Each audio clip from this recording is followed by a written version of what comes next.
la dépression, la violence. Donc c'est une partie importante de ma vie que de vivre avec ces jeunes, d'apprendre d'eux aussi tout un chemin d'humilité. Notre mission, c'est à la fois de les aimer, parce que l'amour seul guérit les blessures du cœur, mais aussi de travailler avec eux. Donc nous avons des fermes, une entreprise de développement de bois également pour nous chauffer.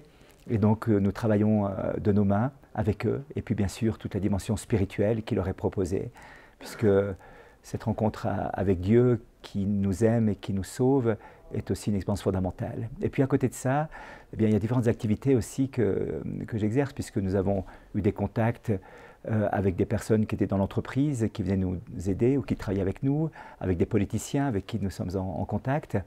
Moi-même, j'ai fait un stage d'avocat avant, j'étais dans la politique. Et donc, à partir de ces contacts, nous avons décidé de créer plusieurs choses autour d'une même idée, c'est de placer la personne humaine au centre du développement. On s'est rendu compte que durant tout le XXe siècle, on a essayé à travers des idéologies de vouloir changer le monde. Et finalement, c'était l'échec total de ces idéologies à la fin du XXe siècle, au début du XXIe siècle. Et peut-être que cette mondialisation, cette globalisation que l'on veut humaniser, doit passer de manière assez paradoxale par le changement du cœur de chacune et de chacun. Finalement, ce sont des acteurs, des personnes qui doivent se transformer et qui ensuite, à leur niveau de responsabilité, vont pouvoir changer les structures, changer la façon de faire. Il y a un courage énorme qu'il faut pour changer ce monde aujourd'hui, mais c'est peut-être plus facile que ce qu'on s'imagine.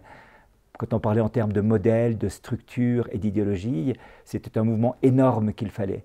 Quand on parle en termes de personnalité, de personnes qui se transforment, qui voient autrement les choses, eh bien, à ce moment-là, il y a un mouvement qui peut se créer, très simple, mais extrêmement puissant, qui va transformer toute la façon de développer ce monde dans lequel nous sommes aujourd'hui. Alors, à l'Aconcagua Summit, eh bien, c'est ce qu'on essaie de faire, vraiment, d'avoir des gens qui ont une nouvelle vision des choses. On est sorti des idéologies. Il n'y a aucun débat idéologique, et c'est ce qui me plaît beaucoup ici. Des personnes ont des sensibilités politiques ou culturelles et spirituelles différentes, bien sûr, mais le débat n'est pas idéologique. Il est au niveau de cette transformation de la personne humaine qui, à partir de ce cœur transformé, a une nouvelle intelligence des choses, une nouvelle volonté de travailler, un courage, une audace pour transformer les choses. Et c'est ce qui manque le plus peut-être aujourd'hui, le courage, l'audace, la responsabilisation.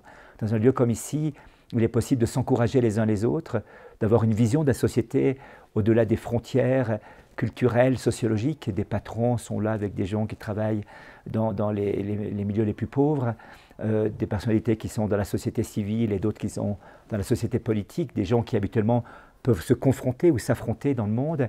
Ici, elles travaillent ensemble, elles apprennent à se regarder différemment et à bâtir ce monde nouveau qu'on attend et qu'on désire de tout notre cœur. Un monde où la personne humaine soit respectée dans toute sa dignité, chaque personne humaine, et que chacun puisse apporter sa pierre à la construction d'une humanité qui soit enfin humaine.